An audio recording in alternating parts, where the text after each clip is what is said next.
네, 안녕하세요. 한국투자증권 아나운서 김섬입니다. 오늘은 K방산에 대한 간략한 리뷰와 또 하나의 새로운 방위산업 ETF에 대해서 알아보도록 하겠습니다. 한화자산운용 박지환 대리님과 함께 얘기 나눠보도록 하겠습니다. 대리님, 안녕하세요. 네, 안녕하세요. 네, 반갑습니다. 네, 대리님, 플러스 K방산 ETF를 저희 채널에서 소개해 드렸었는데요. AS 차원으로 업데이트 좀 부탁드려도 될까요? 올해 초에 저희 하나자산운용에서 플러스 K방산 ETF를 소개해드렸었는데요. 코스피나 코스피 200 대표지수 대비 상당한 아웃퍼폼을 보여주기도 하였고요. 2024년 10월 기준으로는 레버리지나 인버스 상품을 제외한 전 세계 주요국 주식형 ETF에서 수익률 1위를 기록하기도 하였습니다. 이러한 수익률을 바탕으로 2024년 올해 혁신펀드 ETF 부분에 선정되기도 하였고요. 내년 상반기에는 K방산 ETF가 미국 뉴욕 증시에 상장될 예정이라 수급적으로도 긍정적인 모멘텀이 기대되고 있는 상황입니다. 네, 최근에는 미국에서 트럼프 대통령 대선 당선과 함께 방위산업에 큰 변화가 생길 것 같은데요. K방산에는 어떤 영향이 있을까요? 트럼프 당선은 K방산에도 긍정적이고 전 세계 방위산업 시장 전체에 긍정적일 것으로 보고 있습니다. 그동안 미국은 전 세계 경찰 역할을 해왔는데요. 트럼프는 이 역할을 축소하겠다고 선언을 하면서 각 국가들은 스스로를 지키기 위한 자주국방을 기존 계획보다 더 빠르게 진행해야 되는 상황에 이르렀습니다. 특히 트럼프는 나토 가입국들에게 방위비 증가를 강요하고 있는데 GDP 대비 3%까지 방위비 증가를 강요하고 있습니다. 재정 상황이 상대적으로 좋지 못한 동유럽 국가들은 가성비가 높은 K방산에 대한 수요가 크기 때문에 K방산의 긍정적인 요인으로 작용할 것으로 보고 있습니다. 중동 역시도 방공망 구축을 위해서 K방산에 대한 무기 수요가 급증하고 있고 미중 갈등에 영향이 놓여 있는 동남아 국가들 역시 무기 수요가 증가하고 있어서 국제 정세적 환경이 K방산에 우호적인 상황이라고 말씀드릴 수 있을 것 같습니다. 네, 미국 트럼프 대통령의 당선이 K방산에는 긍정적인 건 알겠는데요. 그럼 우리나라 외 미국이나 유럽에는 어떤 영향을 미치고 있을까요? 네, 방위산업 입장에서만 생각을 해본다면 긍정적인 뉴스라고 말씀을 드릴 수 있을 것 같습니다. 글로벌 방위산업 시장의 전체적인 파이가 커진다고 생각하시면 이해하기 쉬우실 텐데요. 특히 미국의 경우에는 장기적인 추세로 국방비를 확대해 나가고 있기 때문에 꾸준한 성장세가 유지될 수 있다고 보고 있고요. 반면 유럽은 미국과 조금 상황이 다른데요. 기존 나토 가입국들은 GDP 대비 2%까지 방위비를 늘리기로 했었는데 트럼프의 특유의 화술로 2%는 날강도다, 3%까지는 올려야 한다 라고 강요하고 있습니다. 이에 따라서 프랑스, 독일, 영국은 국방비 확대를 발표하였고 폴란드의 경우에는 이미 GDP 대비 4%까지 방위비를 지출하고 있습니다. 이처럼 유럽 역시 방위비가 증가하고 있는 추세에서 주요 국가들이 방산 무기에 대한 수요와 공급을 EU 역내에서 해결하자는 목소리가 나오면서 유럽 방위산업 기업들에게도 수혜가 이어질 것으로 보고 있습니다.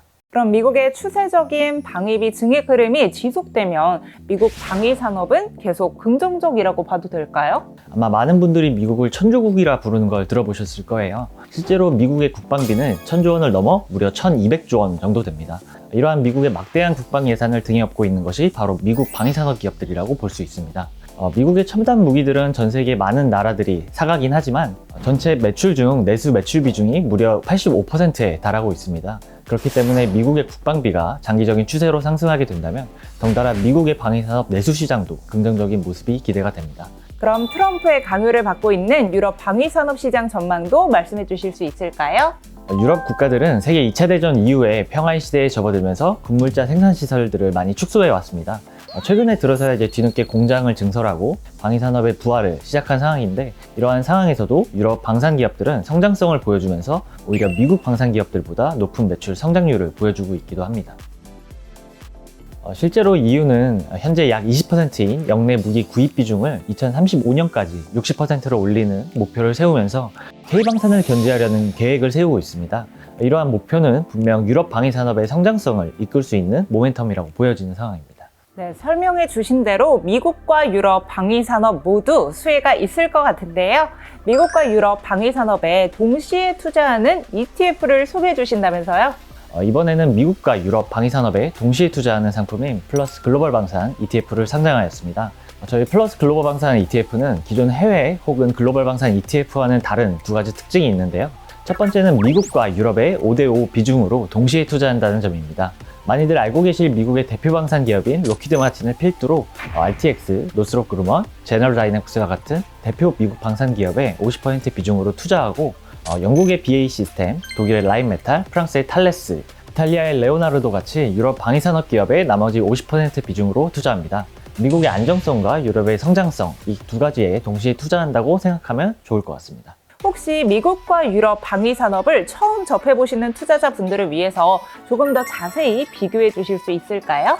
개별 기업들의 타입부터 보면은 미국은 안정성을 보이는 상대적인 가치주에 속하고 유럽은 성장성을 보이는 상대적인 성장주에 해당이 됩니다. 각각 만들고 있는 무기체계 역시 상반되는데요. 미국은 첨단 무기를 주로 생산하는 반면에 유럽은 K방산과 비슷하게 재래식 무기 위주로 생산을 하고 있습니다. 그리고 평균 시가총액을 보시면은 미국 방위산업 기업들이 월등하게 큰 시총을 보이고 있는데 RTX의 경우 무려 1,500억 달러, 하나로 200조 원에 육박하는 기업입니다. 평균 배당 수익률은 미국과 유럽이 비슷한 수준을 보이고 있지만 미국의 로키드 마틴 같은 경우에는 작년 기준 연 2.54%의 배당 수익률을 보이고 있는데 미국의 대표 지수인 S&P 500 지수의 배당 수익률이 2%인 걸 감안하면 높은 배당을 주고 있다고 보실 수 있습니다. 최근 1년 수익률과 변동성은 유럽 방산 기업들의 평균 주가 상승률이 미국 방산 대비 거의 2배가량 높은 걸 보실 수 있는데 그만큼 성장성이 나오고 있는 성장주 성격을 띠기 때문에 높은 수익률과 변동성을 기록한 것을 보실 수 있습니다.